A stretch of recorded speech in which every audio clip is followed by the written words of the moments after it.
right? So the big umbrella concept is visitor readiness, and to do that, one step that Trinidad needs to do is somehow this internal marketing, you know, the community buying it. So that's the kind of direction we're going. Okay? So, okay, where should we start? We need I guess we need some kind of a vision statement, right?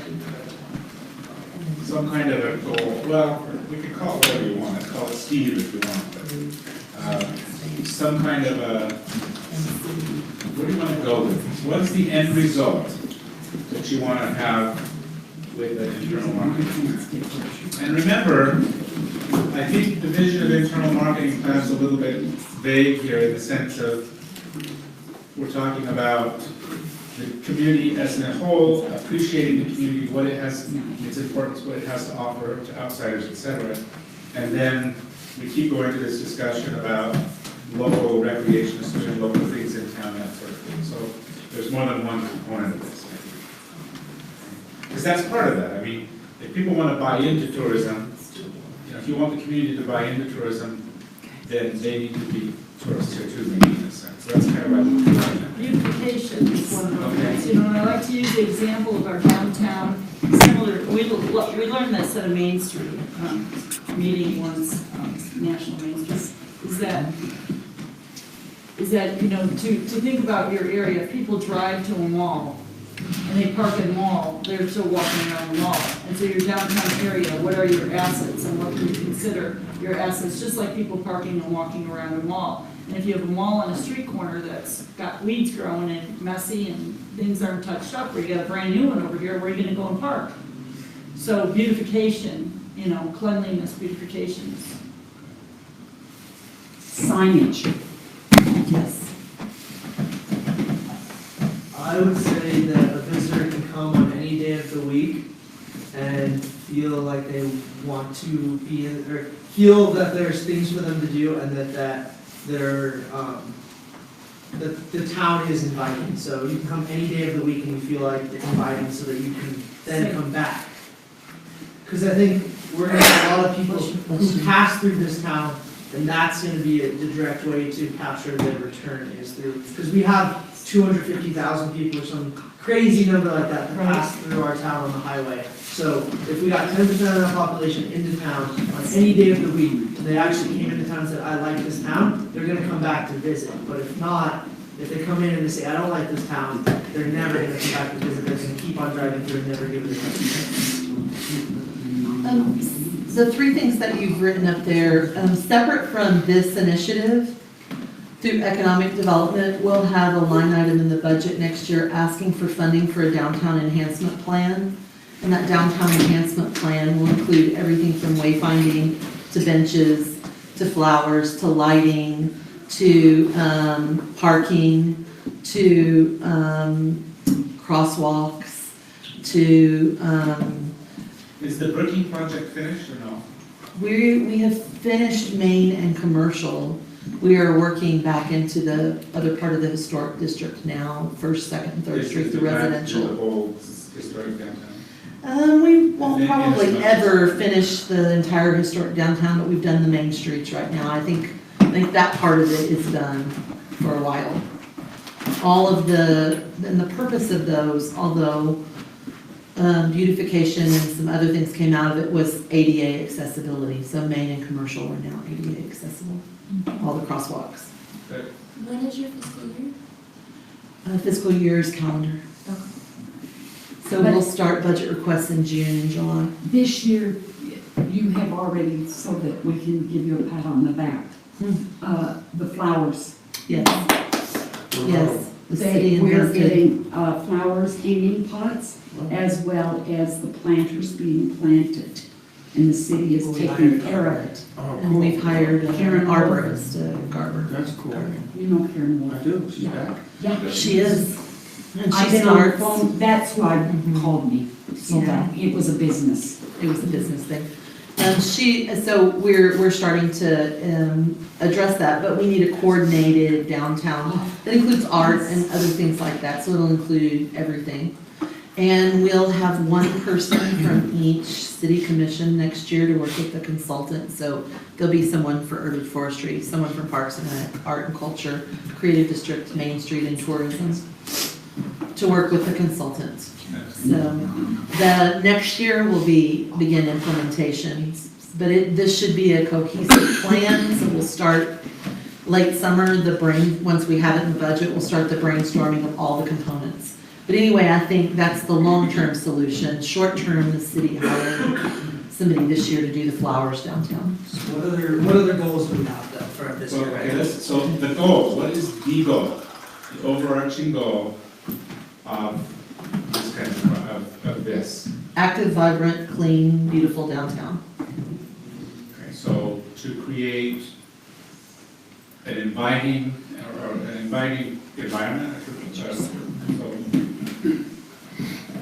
One of the city council's goals already calls it out. I can look it up online.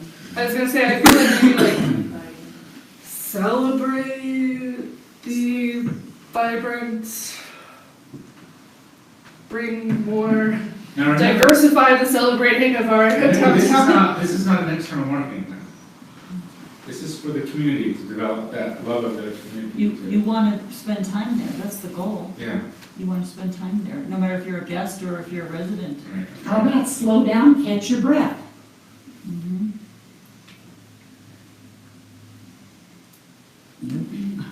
Well, and I mean, like, he's like trying to get us to say like, What are our goals? So we're trying to we want get- everyone in Trinidad to know our 3 top assets. Yeah, we need some people, yeah, the whole city is visitor ready, so what are our goals to get the whole city visitor ready? So goals is to have, restaurants open 7 days a week, or is the goal, is that one of our 12 goals that we have for visitor residents? Is the goal to have every individual, 3 tourist assets that they can tell a tourist whenever they meet them? Is the goal for us to have Yes, okay, let me, Lynn mentions the academic side of it. So structurally, let's look at it as the goal is the overarching end product. What is the purpose of this? Within that, there are steps to achieve that goal. So the steps would be what we call objectives. Okay, so I think we're good at brainstorming objectives. We want beautification, we want more signage, we want more open hours, etc.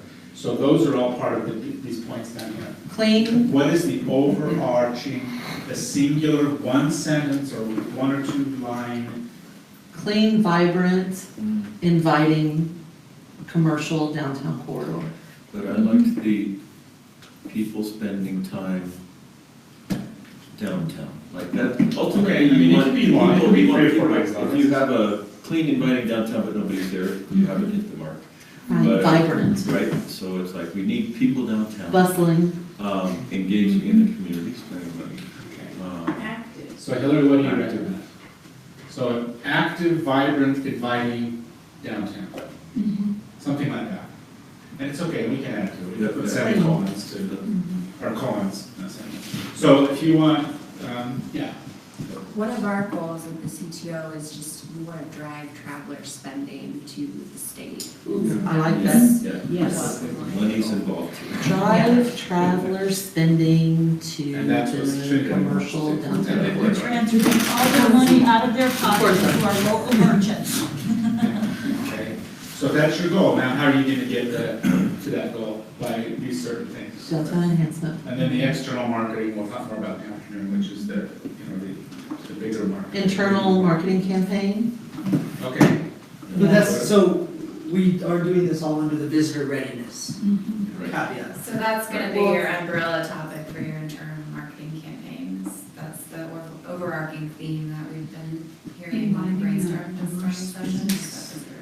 So beautification, Driving signage, residents those to are- the downtown. Okay, incentive programs, right? I'll say that because it's come up quite a bit. Okay. Incentive activities.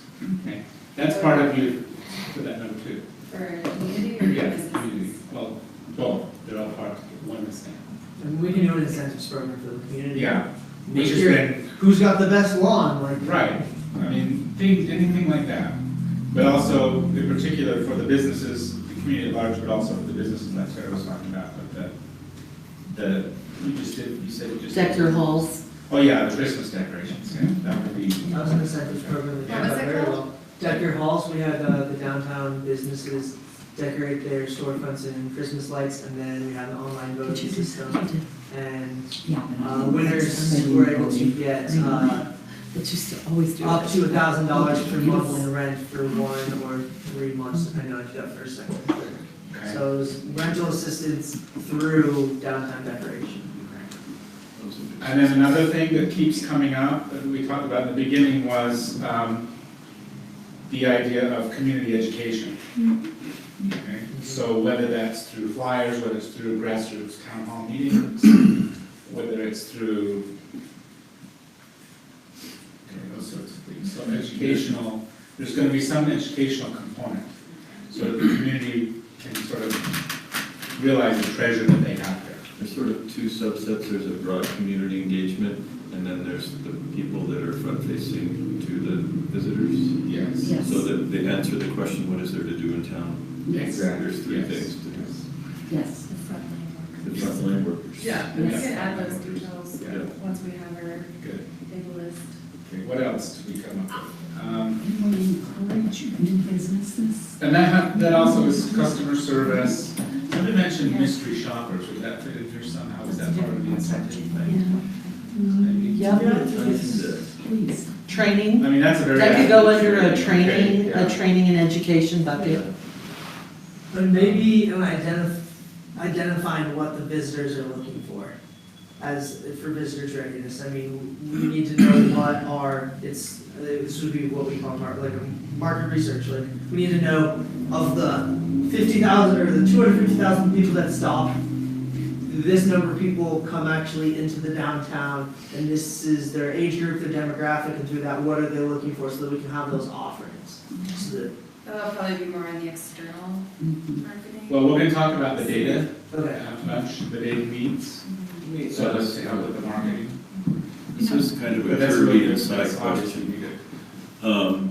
So I'm gonna take a little Raton example where we have an issue where big groups come into town for a little convention or something, and our restaurants are not prepared and they run out of food because we're a little town.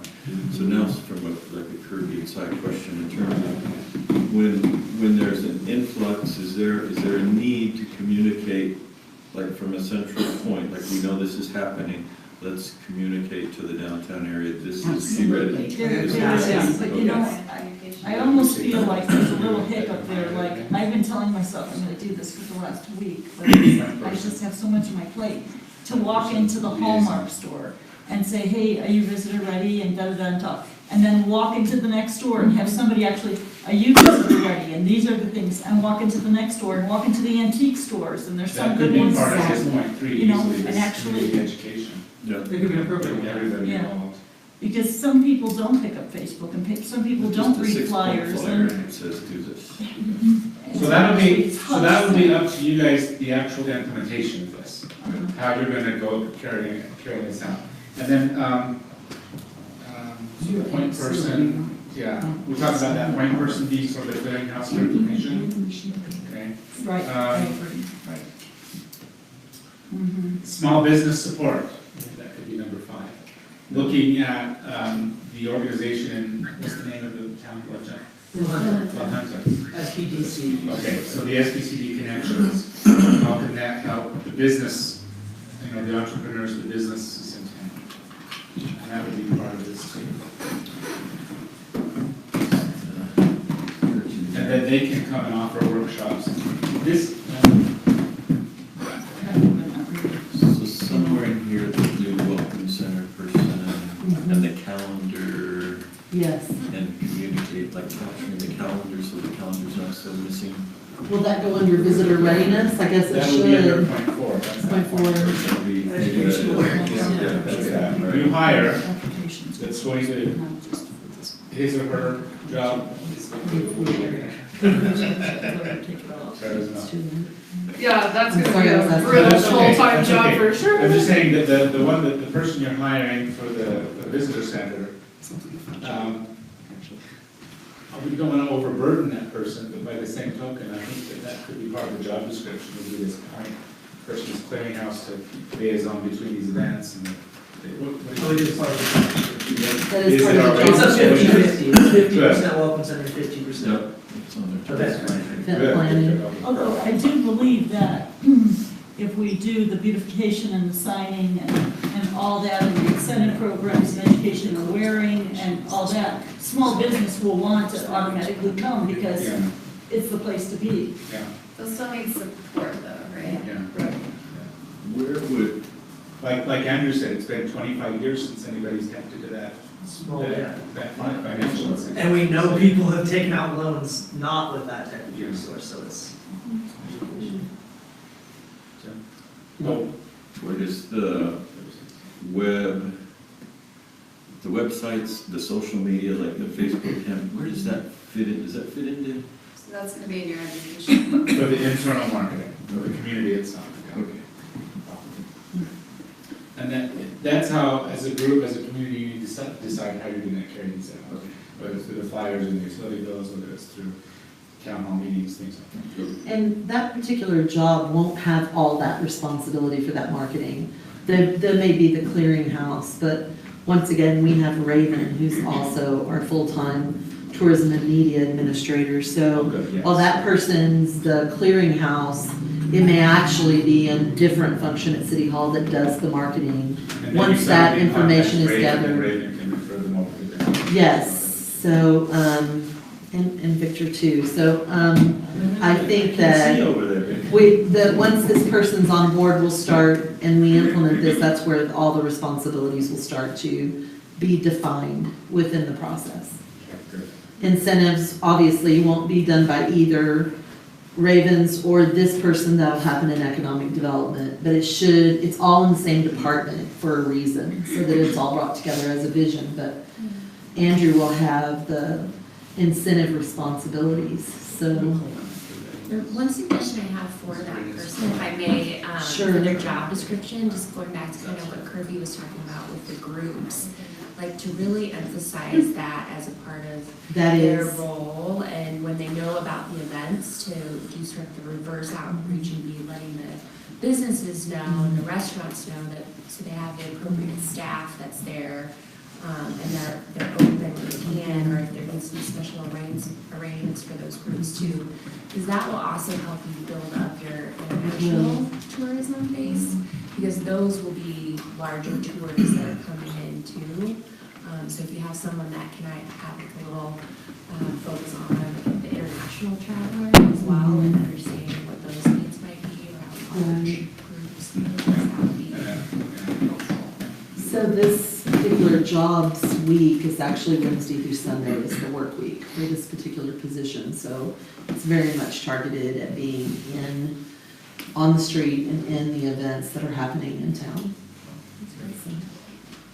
Okay, can we think of any other things? We're So the goal is interviewing to create an active, inviting, vibrant downtown. Okay, from the communities, this is from the community's perspective, which will then translate directly into the tourist perspective. Through the following steps. Can you think of any other steps besides these 5 that we've discussed or that we haven't discussed that you all can get together and continue to develop over the next year or 2 or 3? I would say like a contact list, like I just had the thought of like a tree phone. Mhm. So like if I have 150 people coming, that way I don't have to call all 17 people downtown, but if I could call 5 people and those 5 people call 5 people, then most of us know. Like, I think that's, One of yes. the applicants was just like stuff like that. Like, I don't know if a tree phone is really like the end all So decision, that, but you know that what I would do mean. well with the education outreach. So through our Main Street group, they've purchased a database software, Constant. Constant contact. Thank you, Andrew. So they're just now starting to build that. Okay, okay. So once again, this position will have access to that Okay, list. so these are very hands-on tools that you can Yes. use to achieve these objectives. So I guess my question, I don't know if this would directly be under your visitor readiness, but we talked a lot about how smaller events or community events help sort of bring the community together, which I think is sort of a part of creating this active environment. So I don't know how that would be put under there, but Advertise each other. Yeah, and just in having more of these community events that aren't these elaborate events, but more of the things that are consistent and that bring you together, that don't require a ton of marketing, but more of, hey, every week here's the Tuesday running club, and then this bar has the Thursday running club, and then this place has the Wednesday like yoga and wine, and things that will bring the community together, but it won't be costly to run and to do all the time. But constant things happening, so that there's always an excitement in the community as I well. like that, that's a great marketing for some of our restaurants and bars, is to have like yoga Yes. and wine at night, that's a great idea. People will spend money if you get them there. Like, I won't go out to eat because I don't really have the money, but if you tell me, let's go for a run, probably gonna go spend more money than I should right afterwards at that bar, because I'm already out there and I'm already in that social environment. But if not, I'm going home, I'm making myself dinner, and I'm just doing nothing. So it's those type of aspects that get the community more involved and get the community spending more money. You could do that at any grounds too, from the Right. city's perspective. Yeah. And throw some incentives with that and say, Yeah, who comes out on Tuesday, that's a great idea. activities Bi-monthly, to do. bi-monthly event, or monthly event, or Yeah. weekly event. I think there's a lot more than we know. Having those girls there at the run, like. Yeah, and drive Yesterday, in a bigger mentioned, city and realizing that's doing, one of the ways that you open mic separate night, yourself. as you know, one night a week. I'm not just, You know, already that once a week. LA Grill to do it's that. on the grill, that's what I mentioned. The social Wait, spot takes a Sarah, lot what's more my money. random restaurant?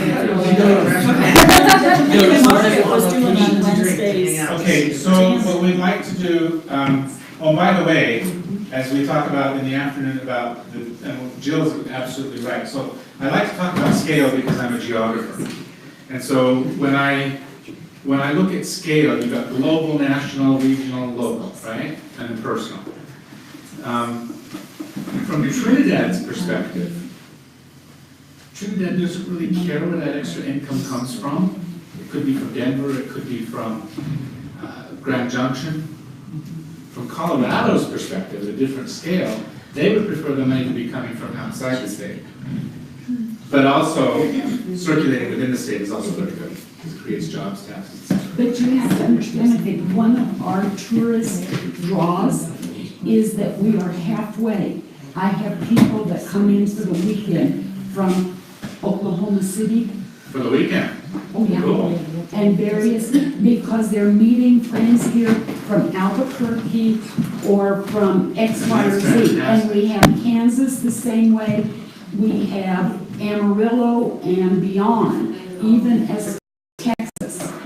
So that meets the goals of Colorado and Trinidad. Yes, in the sense and of we are bringing also them stay overnight for people going up to their families if they have soldiers stationed at Fort Carson, or we see a lot of that.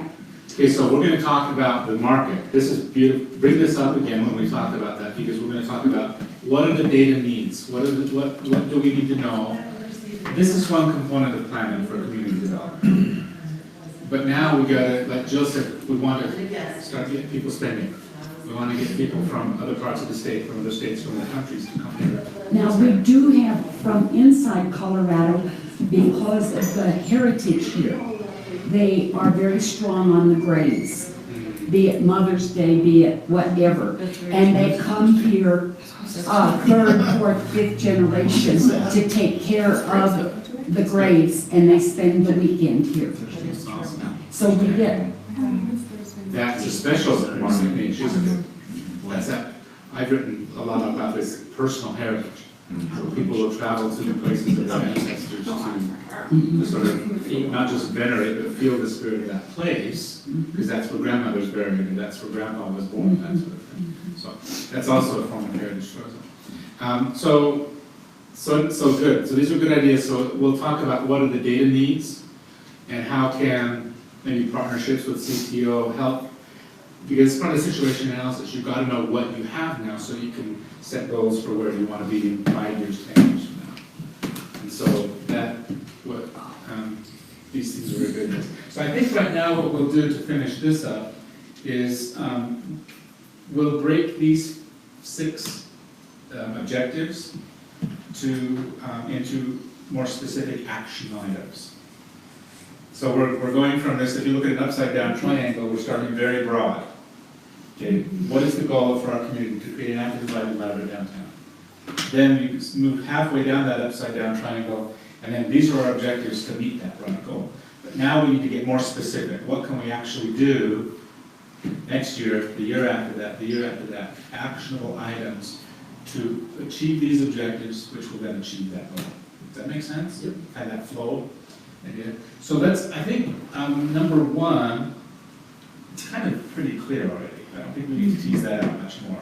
Beautification programs, incentive programs, signage, that kind of thing. So let's start with number.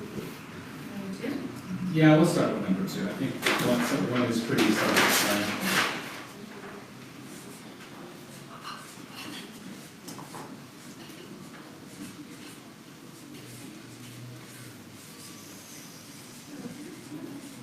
Okay, so incentive programs, I know that Tara said that within the city's budget, they've already factored in these sorts of competitions or things like that, and that's something that they can definitely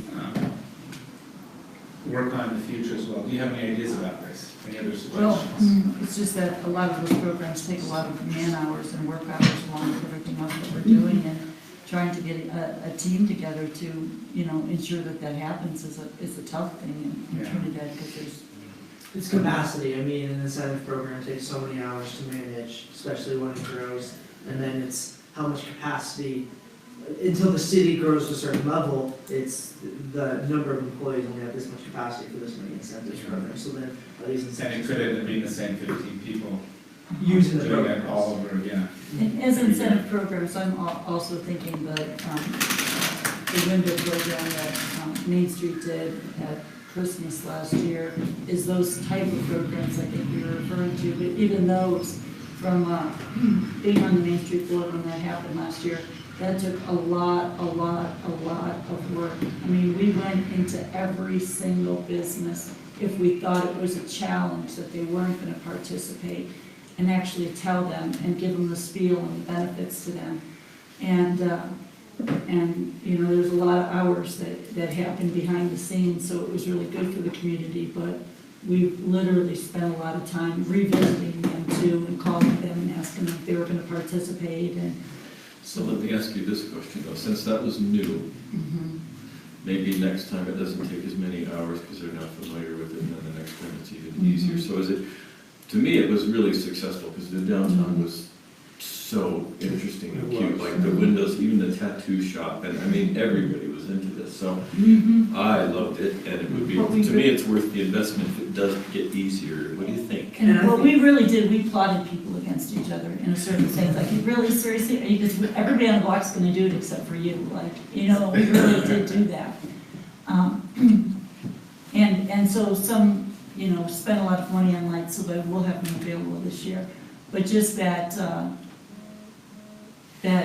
interest for still that, because you get tired, you're a personal shop owner, if you're just one or two people, and to string your lights and to do all that, it really takes a lot of energy, and your utility bills are gonna go up, and you're gonna have to take them down, and so it's actually selling it to them, and because a lot of people did really get involved, but there really was, I don't want to dismiss that, because Kim Schultz and Penny and I know, spent 2 full days, and they went out other times just talking to shop owners. Well, I do think it gets easier, because we're working on a running race for Trinidad, and we're doing the same thing, going around and talking to everybody, you have to tell the story. It takes a long time. But I know that next year, it's gonna be easier, because they will already know what the race is, and they can say, yes, we want to sponsor again. So I think the workload goes down a little bit. Yeah, sure, yeah. So I guess where do we draw the line between, like, education and incentives? Where do we, because a lot of these programs are almost, we're paying to educate you, and in a lot of towns, they don't do a downtown or a Deck Your Halls competition because every single business already goes full out for that. So it's, do you understand what I'm trying to say? Is where do we incentivize having a beautiful lawn?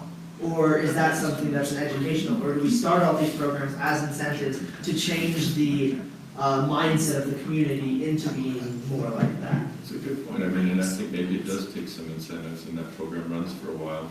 until it becomes a natural course. Yeah. So do we that's do- part of it getting easier, the part of the. Yeah. For all the changes we want, do we do an incentives program so that people are incentivized to do this? where it's Identify not those behaviors we really want, and Incentivized them. keep people And so model that that's behavior. something that and- the community is gonna have to decide. Yeah. But I don't think we can do that now. Mhm. But what we can say is that probably under that, I would say, develop realistic incentive programs. Consistently. Consistent, yeah, remaining consistent. Thank The you. community has to rely Has to that it's be going to consistent. be there. It's not just a one-off thing. And even though it's a lot of labor, hugely labor intensive, it just makes common sense that if you keep it going, it's going to self-generate. And you're going to get more people interested in being on the committees and all of this to help, hopefully. I don't know, but, so I think consistent is, Consistency key, because It's very key. it builds the natural personality of the town to want to do this on their own. and then that becomes part of the brand of the town. And then Through marketing that, to do it. through the time, that becomes marketing. It is, Yeah. it's self-marketing.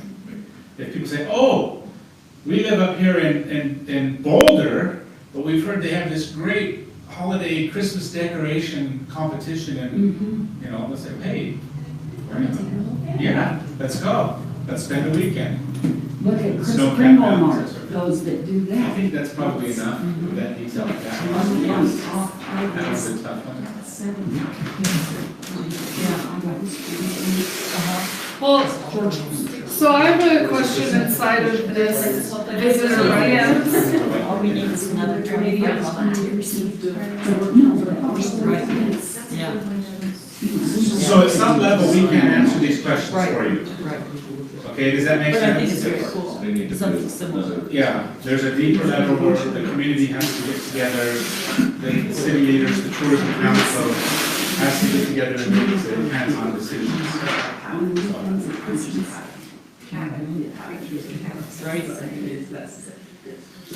So before we totally leave incentives, Uh-huh. I do want to talk about, like, I don't know how you do this, but our not-for-profits in town could really use some assistance since they are a lot of the brunt of the recreation. So, you know, it's hard for me to be open without my counterpart of the Mitch. Now, they're doing work and everything, but like, everybody needs a little bit of help, you know what I mean? Like, the youth club is just Sadie. So, if they are part of this vibrancy that we need, how do we help support them? It's one thing for me, I'm the state, I'm in a totally different scenario than everyone else, right? But even I can't be open 7 days, I have rules on how much I can work, right? I can't be here 7 days a week. So, you know, like those sort of things, like how can we help the Loudon Heinrichs? How can we help the Colorado Miners Museum? How I can think we? that's very critical because nonprofits are vital to communities and community identity and community vibrance. So, again, there's no magical answer yet, and that's something you have to work out, but that's definitely supporting the nonprofit sector because kind of we've been talking just about the commercial sector, the for-profit sector, but also the nonprofits are huge in community development. So, in a And I sense of think there's place. like a specific thing that in rural communities, because of the thinness, like it's the same 30 people, like nonprofits need, some communities are creating almost like a nonprofit incubator, a business incubator concept, and they're providing just a little level of support to help nonprofits run meetings, run agendas, and be organized, and it seems, I know it would help a tremendous amount. I know, just an example, and you guys can take it wherever, but I'm on the board of a nonprofit in Uray, and we work with the local brewery to host our meetings, give us discounts on beer and food, benefits both. It incentivizes the community to get more engaged, and it also is small business development.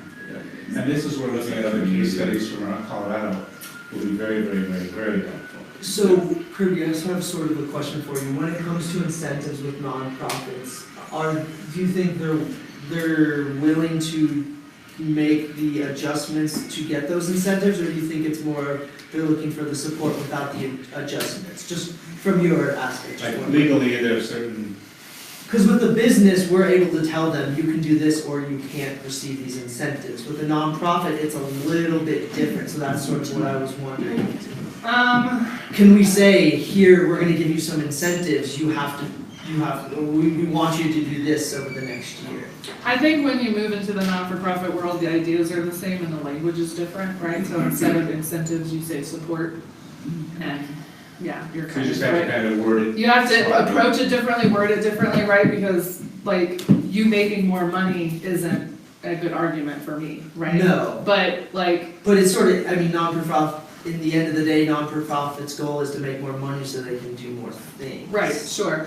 So I guess that would be my hard sell, is like, I was just thinking from the economic development side, if we made the incentive, what would be the, like, what, would we be able to see growth from that incentive? Or would it be just as an incentive and then if it went away, it would go back to normal? Well, the way that I would do it, like, off the bat, just like a literal brainstorm out of nowhere, is like labor. So How like, could you you can, tap into a volunteer pool? well, even like, you can use 2 of our public works people if you do these things. Or- Plus, you know, I'm sure you've all heard of the concept of volunteer tourism, which is really, really big throughout the world right now. And a large part of that deals with heritage, like museums. I've been involved in some research on archaeology sites in Turkey and various places. And the communities, what they'll do is, or these archaeological digs. When I was growing up, I always had this sort of this romantic image that archaeologists had all this money and they travel the world and dig everywhere. And I've just been working with archaeologists the last 5 years and find out they're broke. Yeah, which would be what? You know how big their grants are to dig at a tomb in Egypt? Like $9,000. So they rely on, that's why they live in tents and eat pork and beans. Probably not pork and beans in Egypt, but beans. And they rely on volunteer help. And so, Well, let's get closer. The volunteers that staff the various historical sites yes. down in Raton. There's Well, and one. I mean, volunteers, right, like, I do my own volunteer recruitment, that's not really the thing, right? Yeah. You're gonna, this is layers of incentivizing, right? If Yeah. I'm not recruiting volunteers, the city isn't recruiting volunteers for But me. you have to figure out how that's gonna work. And I mean, maybe you could tap into other, you know, Raton, other areas in this, places in this region, archaeological sites, historic sites, and say, hey, we're this great museum over here too, and if we could get a volunteer a week to come in and stay, you know, it would be great. I mean, that would be very helpful. That's just one idea. And I'm trying to volunteer tourism is gonna grow. It's not gonna be huge here, Because there's a lot but of. there's ways of getting people to convince people to spend their part of their vacation, helping catalog, clean. Well, yeah, but I mean, like, more so internally with our own people, I think that if you wanna motivate the Loud Nine Rents to be open on the weekends, Yeah. if you wanna motivate the Bitch to be open more than 15 hours a week, they need help with labor. And there's no other conversation to be had. And so then my question is, if we can get them Same with open. why Viv doesn't want to be open 7 days a week. She doesn't have to labor for it. Yeah, and I guess, so this also is coming from my Vista experience, our whole goal is to build capacity, and so if I can get them incentive to get them open to 30 hours a week instead of 15 hours a week, what's gonna happen when those incentives go away? Because we're trying to build that capacity, so is it, they're They'll gonna. drop right back off. They're not for profit.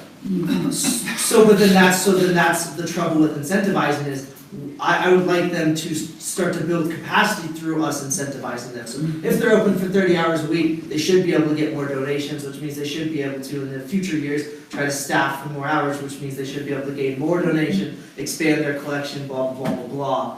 Sort of that method of thinking, that's what I'm having trouble seeing, is if we can't have them reinvest into growing their business so that when the incentives. So our not-for-profits are so far behind the ability to grow Mhm. that until they earn $500,000 to fix that building, they're not growing. You know what I mean? Like that, there's a lot more in the not-for-profit. Is it worth feeling good about? Right? Viv might not make any extra money, but it's better for the community. Mhm. That's why we're open, right? So like, I'm open 7 days a week, Right. starting in May. So just, Capacity building as far as like growing what the not-for-profit Oh, is they able to might so. offer is years down the road. So you're saying it's gonna take 5+ years of incentivizing these businesses to have them start growing any sort of capacity to come off of the incentives? I wonder though, can I refer back to something that you said, Kirby, about that businesses and nonprofits are the same, the language is just different. So let's talk about rental assistance and maybe a nonprofit. So if we wanted to apply a program like that to a nonprofit, they should also have a business plan. The ultimate goal of a nonprofit might be different than business, but it shouldn't preclude them from having to cover their expenses and be operationally sound and have good promotional monies and everything. It's just, for example, ArtSpace is a nonprofit developer.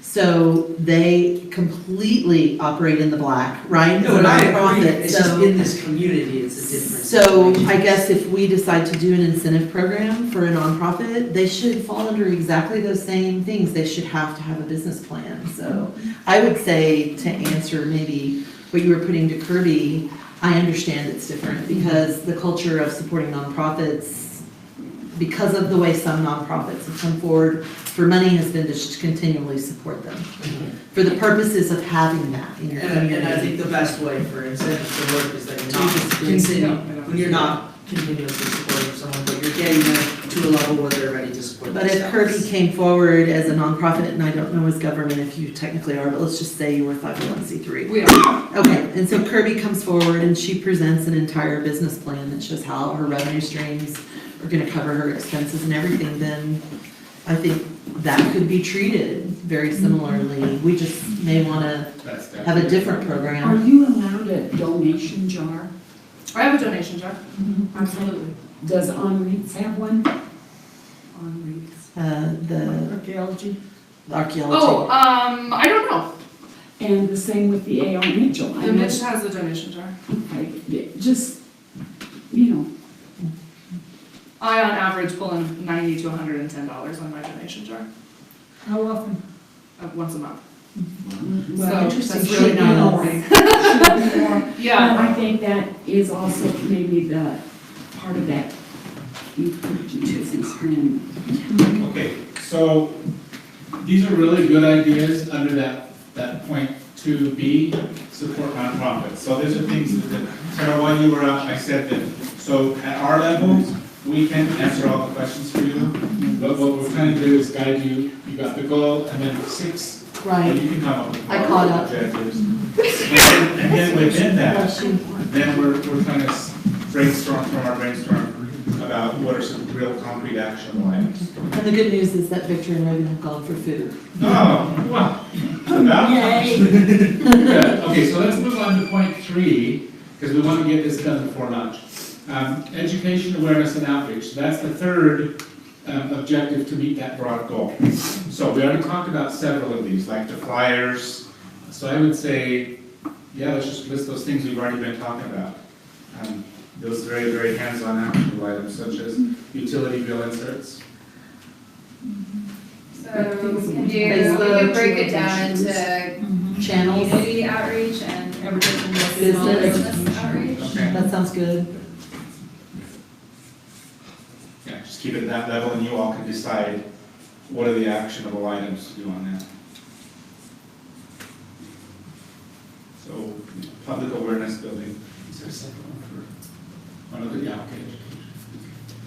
So, do you have any points you want to put under this? So then if under the phone tree, like I think of this person, the community outreach of being able to talk to the elks, the lions, Right. Wow. somehow we need to, Right. so, So that might be under 4 then, of your point person, that's gonna be the visitor center. that person is doing, yeah, so. So there might be a little bit of overlap. There might be some overlap because we don't know quite yet the scope of that person, what, because the list is getting long. But the community outreach, definitely identifying the contact points of organizations that have their own list of contacts, right? So we can send them an email and they can forward it to the 100 people on their list. Type thing. So I would say, when we're talking to the general consuming public, we use the word advertising when we're talking about flyers and websites and stuff, right? So what, we can do advertising for the community too. So let's just keep it at that level, so advertising, which would then be those flyers, the community needs, things like that. Yeah. So we have to list them all, because you guys can continue to develop those. So, advertising. Would, under that, would like mindset changing be? So to change, because it does take a lot to change your mindset from being an inward facing community to an outward facing community. Just, I mean, and everything from realize, like, when you're an inward facing community, you're worried about your community and what their needs are. When you're an outward facing community, you have your community's needs, but you're focused on more of what the people who are coming into your community's needs, whether that is, I think that's at this level. just the overall. Yeah, and then you can do some very specific actionable items on how to achieve this objective. And that's kind of the crux of what we were thinking last week when we started to hash this out, was sort of building up the community, building a vision of the community. Yeah. Anything else? So advertising, these contact points, these email lists, using the liaison person.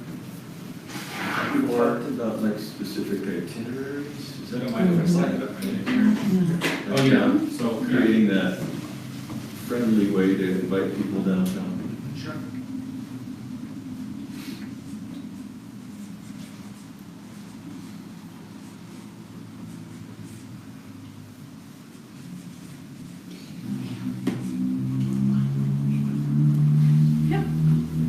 Rat con, Yeah. would you give me a sample? I will, absolutely. All right, okay, and then let's go with the businesses. What were some specific things we talked about, or we can talk about, that are dealing with educating this aspect of the community, or developing outreach? You'd be amazed. Maybe have like Absolutely. statistical information to back your recommendations to a business. So if a business isn't gonna open their hours extra, if they're, There's no empirical evidence. yeah, if there's no empirical evidence, and even if there is, it's still a hard sell because you're adding workload to that person, so I guess. Data acquisition. I think that also engagement needs to be put down, you know. I think engagement is hit or miss right now, so a consistent plan of engagement. If this body or the tourism board or the welcome center or the chamber or this loose group is going to be responsible for building that relationship, then we need a consistent plan of how we're gonna engage the businesses. Simon mentioned something about going in and out. Consistency, it's gotta be reliable. It's gotta be reliable and consistent. Okay, so businesses data, you need data to know where to go, we'll talk about that later. And then engagement and communications, we gotta be able to communicate. So is the under engagement and communications, when we talk about like hospitality training, where does that come under? Training, Yeah, That's under education, Yeah, yeah. yeah, why not? Hospitality training. It's like, let me give you a real world example.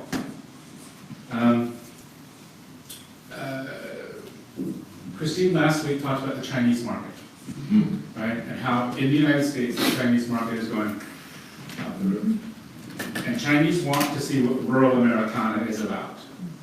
So why not have 50 Chinese people a day stop by Trinidad spending $300 a person, right? Chinese have very, very specific requirements when they travel. Christine talked about the young Chinese travelers. The majority of travelers from China today are older and they travel in groups. It gives a very cohesive society.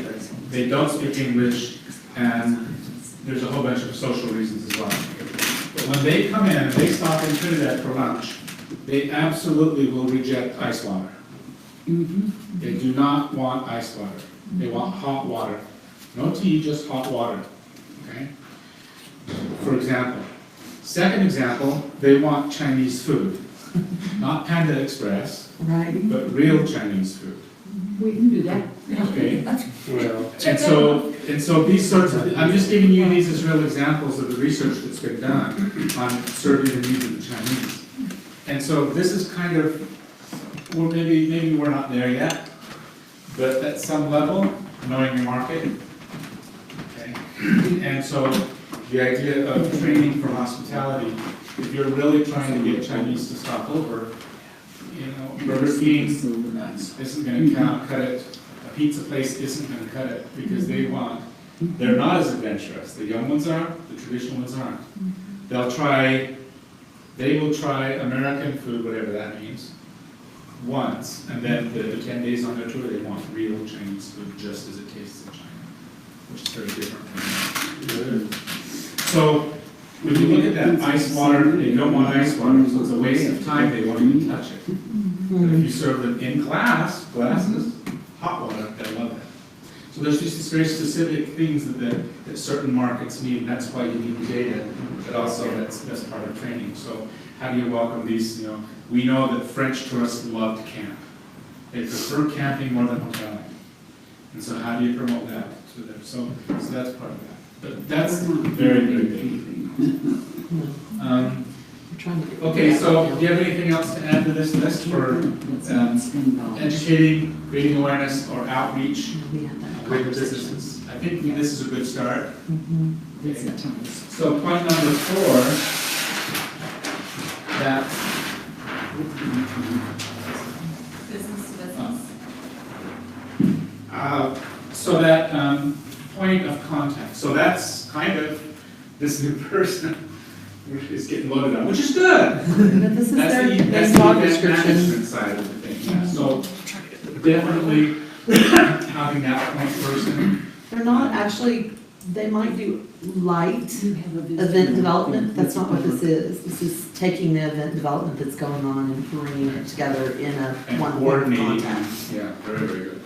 So I don't know that we need to discuss this much, because that's already in your job description, and it's already kind of a given. And we're tying it back to the Colorado Tourism Office by making this person's other half of the job is the manager at the Colorado Welcome Center, which is part of the Colorado Tourism Office system. So this will also be the person that can make sure that the itineraries are uploaded and that they can give Andrew feedback on what businesses are listed and what businesses are not listed. So once again, putting it all in the same department, so economic development and event and tourism is tied. I guess. That's awesome. Yeah, it's gonna be it's the first step in what we're building with this When was the department. closing date on that? Last week. Dang, I didn't get my application. Okay, so point 5, small business development. Again, I don't know that there's a lot to say on that, except for, I keep forgetting the acronym, SBDC. SBDC, small business. I think what economic gardening is what you can put under that, because that's what Andrew's doing right now, is putting together that suite of programs that do retention and expansion, small business attraction.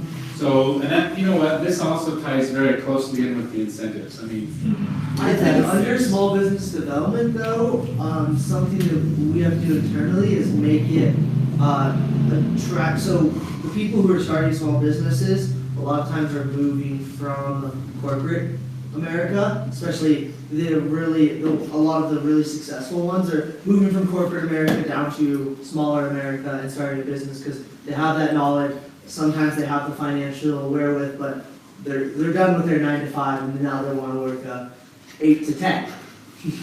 Well, granted, but it's a different experience. and they want to support their hobbies. Yeah. So I think in some ways making the community ready for people who are looking to start small businesses is, I don't know how we phrase that, but I think that's something under small business development. The economic gardening is great for when someone needs help with a small business or we need to improve our businesses in general, but it's how do we get those really great entrepreneurs from Denver or from Santa Fe that come here, because statistically our community is only going to be able to support a small amount of small business because of the average income of this community. They're not going to be able to start all these businesses. It's expensive to start a business. It takes a lot of wherewithal to do it.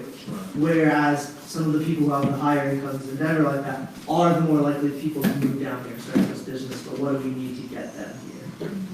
So I give that same big umbrella of outreach, which sounded like that was a need when we were talking about this morning. Because programs exist, but it's getting people involved and aware of what's Yeah, I available. don't even know if it's not attracting people here, but having the things available so when they come here, they're attracted. So it's when a person's looking to leave Denver, they need a house that's ready to move into that's nice. They need these type high-speed internet. They need these type of things that they're, so almost outreach is a part of it, but I guess the part of it's having the community. Creating the climate. Yeah, climate or amenities. Climate, like local business environment. Now, I don't know, maybe there's things the cities can do to incentivize move-ins. Do you guys have a co-working space there? We're working on that. So for example, you know, at the state level, the state can do a lot to bring in new employers. Tax breaks, et cetera. I don't know what the city's able to do, but that kind of fits more in this than it does under the incentives. This is more localized, things like that. Yeah, I was just thinking of like Fruta, for example. They build a massive outdoor recreation biking community. And through that, now they have bike manufacturers that move there. So it wasn't that they recruited the bike manufacturers, it's that they created the amenities that recruited the small business developers. It's a great place to live, it's a great place to start your business. Yeah. That's what you want to portray. Right. Okay. And then point number 6, I think it probably put on there. Community building. Now, who mentioned that? That was the last one that came out. Andrew, what were your thoughts on that? Two This is generic. community events a week. We need 2. Okay, community cohesiveness building, is that Yeah, yeah, so, It's like the 3-3 sleep. yeah. Well, yeah, it's like the 3 to sleep, but if you can get me downtown to do an event twice a week that's consistent, and I'm making friends, I'm meeting new people, it's a social event, but it also has another aspect to it, whether it's physical, whether it's mental, whether it's social. Getting people together more frequently, consistently builds a stronger community. And that, of course, kind of encapsulates all these other things. If you're talking about incentives like for the most beautifully manicured yard, or the best kept this or that, then I think that's part of it. I think under this community building and having 2 events a week, you would be shocked at my bulletin board. Because I do not let people put it in my windows, but the library, you know, they are having, So I guess I'm consistent events, like I but guess. Tom does, he comes around every week with a flyer. This is the film, this is the music symposium, this is right now he's having the Hispanic speaker. And he does, Tom Potter brings it from the library every week.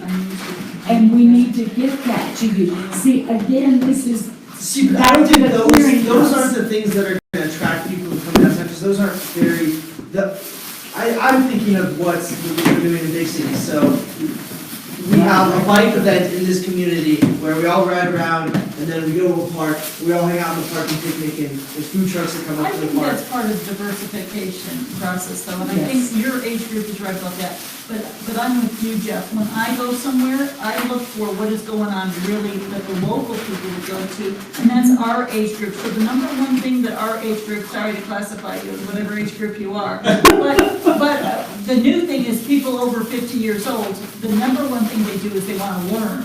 So I don't learn by going to Applebee's for my age group. I go because I want to, but I understand yours, so that's what I mean on diversification. I go and I would look for things at a library. I would look for things that were local culture.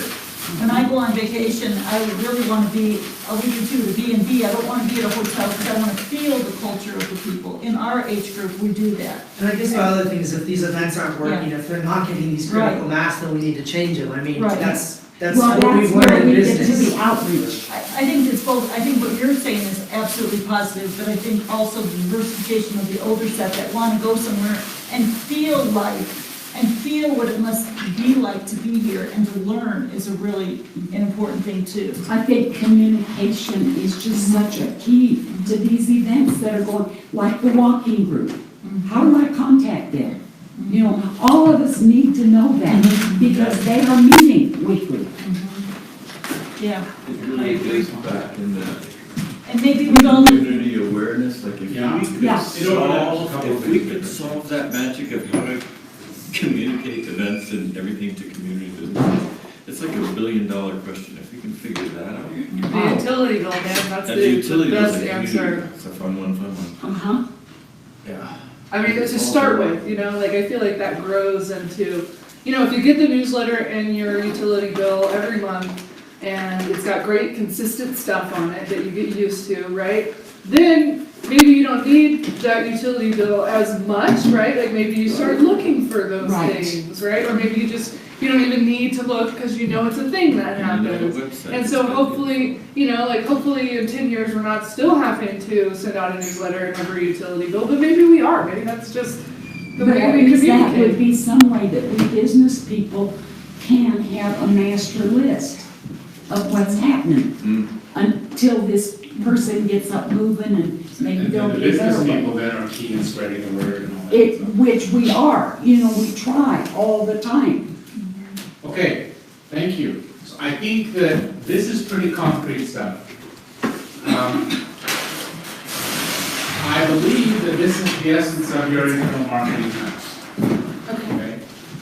So at those three levels, you've got your objective, your overall goal, your overarching goal, your 6 primary objectives to reach that goal, and then within those 6, we've identified certain real-life, hands-on, actionable items you can do. You can develop more, you can do less, it's up to you as a town to be able to decide what you want to do. So, kind of, you've done your project is 88% done, if that's what you want to focus on. Any questions on that? Now, from the CTO's perspective, and Christine was here with me last week, Dr. Vogt, and she was a little bit concerned about the fact that we were focusing so much on internal marketing, that it was trying to build this solidarity as a community. And I kind of interjected the idea that, and because the CTO is really, they want outsiders to come in. That's the idea, is getting the cash flow. But again, scale. If you're a business and you're trying to make, $2,000 a month profit, does it really matter if it's a Trinidadian or a Denver person or a Texan spending? Probably not at that scale. For the city of Trinidad, you have to look a little broader, because it's going to get new money into town. And for Colorado, it's better if it's from outside. So to respond to that, the point that you just made, I think we did really good on a visitor readiness program. Yeah. But we still haven't talked about the essential goal of bringing more money Into. to the community, both from a tax perspective and from a profit perspective. So Very before good. we And that's- finish this, I yeah. think we need to talk about, I have What do 2 you points. think? That's one, is that, and the other one is how then, through this planning, do we create priorities for reinvestment of lodging tax Okay. to achieve these ends? So I guess my question though is, are we ready to have more money come into the community until we're done with these 6? Okay, let me point this out, that this can be done simultaneously. This is not a step in the Yeah. process. This needs to be done as it can be done, Right, in concert with the bigger marketing to the outside world. And there's a big point to be made on stopping the leakage. So Yeah. if people are on 7th Street, as an example, don't even consider coming downtown, on their weekend, they automatically go to Pueblo or Springs or Durango or somewhere, then we're losing money. Yeah. So you're right. So CTO should be interested in this, just from a retaining, stopping that leakage effect. Yes. right. And they are. So, and I'm not saying that Jill's not here, I'm just saying simply that they're interested in, they realize the value of this too, because this translates into other people coming to town. Well, and that translates into education, because now they've bought into the community that they look downtown where they're gonna go before they decide they're gonna drive over to New Mexico or Taos There you or go. Santa Fe for the weekend, and so they become better spokespeople. So when they're getting gas and somebody stops and says, what is there to do in town? They fall more in love with the activeness of being downtown and being in an active community, and they're better spokespeople from stopping people to drive over into New Mexico. And so to So many. To Andrew's point, yes, we have to do that, but we also have to grow the lodging tax and the wealth of the retailers so we can keep reinvesting in this. We can't do that in a bubble. But so the question then becomes, to Andrew's point, is how do we create a thoughtful way to reinvest the lodging tax in a marketing plan that will grow based on what we have now and we can deliver on? Because I guess my biggest fear around everything is you can go to a place 10 times, and if that last time it's a bad experience, you'll never go back to that place again. So Right? every person Thoughtful. that we give a bad experience to, we've lost them and potentially their network of people for a significant amount of time, if not indefinitely. So- Because there's so many places to travel now that it's competitive, and that if I travel to a city and I hate it, I probably will never go back to that city again because there's a million other cities I want to go see. I'm so sorry, say it again, a thoughtful way to prioritize the lodging tax. A thoughtful way to prioritize the investment of the lodging tax in assets we have on the ground to grow the available funding so we can keep reinvesting that. Okay, and that's what we're gonna start talking about after lunch. Okay? Next week, when we have two other facilitators here, you'll probably get more into the nuts and bolts of that. And so, this is part A, which is that community marketing perspective. I think you've learned a lot, we've learned a lot from you about this, and what your goals and your dreams, and you guys are in the community, you're business people, you're nonprofit people, you're community members. So you not only have personal stakes in this, you have business stakes in it, et cetera. So, I think this in essence becomes a workable plan. And I did want to clarify one thing Kara mentioned, that this is, by no means, this is not the definition of visitor readiness, because that does include parking, that does include numbers of beds, et cetera. So this is one perspective of visitor readiness, meaning the community, not the businesses. So, although that's definitely involved, that's why we put this : internal marketing plan. So this is an internal marketing plan for this community. This might not work in Durango. And that's given a lot of guidance, I think, to economic development Yeah. and to the city right there. But we still are sitting right here, and I'm looking at that, sitting by side, thinking, how do we turn around and use that to reinvest lodging tax? And I don't think we're quite to that conversation yet. Probably not. And that's where The we'd idea like is- to be. Okay, so I just want to clarify that this is not synonymous with visitor readiness. It's just one way of, one aspect of visitor readiness. Because believe me, with the CTO's help and our help, and there's no way you can do everything. So we're just kind of focusing on certain actionable areas that can be done. So after lunch, we will go ahead and talk about the situation analysis, which is an important part of planning. And some of you brought it up, about the data, about because we need to know who the market is. Cy kind of knows a lot, because she sees people on the interstate stopping by her hotel all the time. So she kind of knows who her market is. Yeah, and I get blessed because I'm on the desk a lot. Oh, there And you they go. just think And I'm you a front probably desk girl. I pro. say, hi, what are you doing in town? Yeah. What's going on? You try to get your employees to do that too. They know if they don't answer, there's 16 cameras that I will come leaping out. Big brother side. So it's called, she's a private side. It is funny though, every once in a while, somebody will say, does the Welcome Center know about you? Oh, really? Yeah. They don't know about me either, don't worry. They were in my building, I still couldn't get them to direct people to the museum, so. The first question. Thank you very much for your participation. Does anybody have anything last minute to add to this? Yeah. Yeah. Okay, so I think that this gives you direction, it gives you some parameters to work with. Okay? All right, I think, is lunch ready? You wanna know? Okay, let's go ahead and have lunch. And then what? And we'll start again at 1 o'clock. Can we pause, Thomas?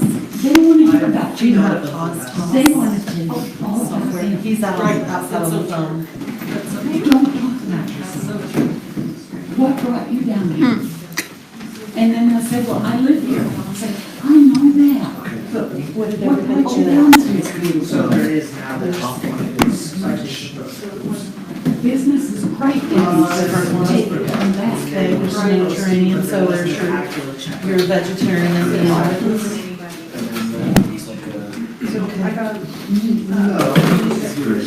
Three types or? Yes. Minor reps and Baca So houses. basically, What I fees took is the in markings and I the said, minor so you reps? guys are in the pool with the. Are they all stacked the same? Yes. So they're all roast. Yeah, no turkey.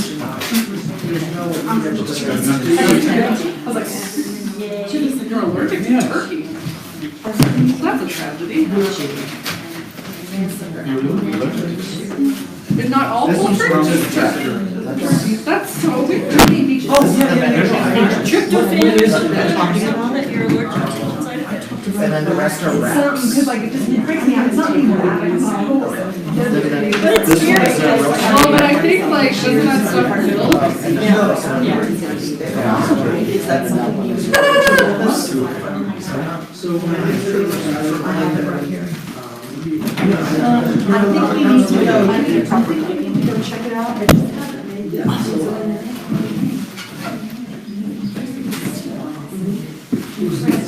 So how far are you on breaking it down? Right now, you guys are on the Probably looking at it closer to And I go to the grocery store. Yes. I guess. Yeah, so right now, I found your lot. Bring me at one and a fork, please. Oh, yeah. Thank you, sorry. Talk about being a pain. As far as time. I'm sure glad they brought you. Would you like to go again tomorrow? Sure. So you're on May. Do we want to water or anything?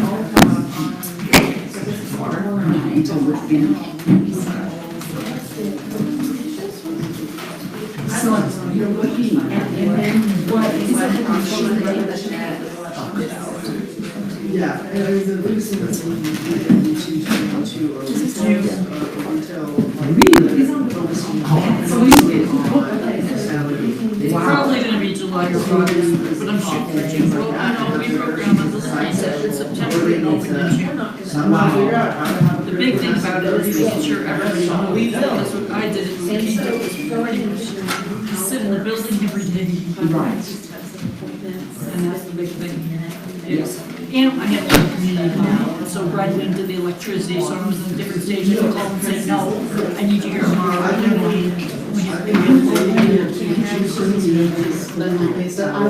haven't got to that right now, but we have, we're gonna talk to the builder, the chance of which he's done great, he's been in town a couple days, and more than likely, I just sort of, and more than likely, hopefully, he will be able to get the GC contract, because I believe it's really great.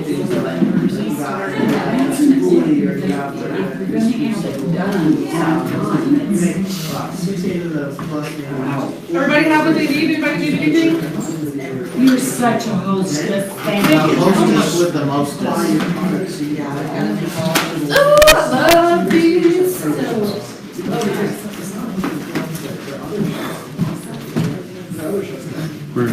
Let me show you this real quick. All right, so to stop this, because I'll show you the times, and just in case I have to run,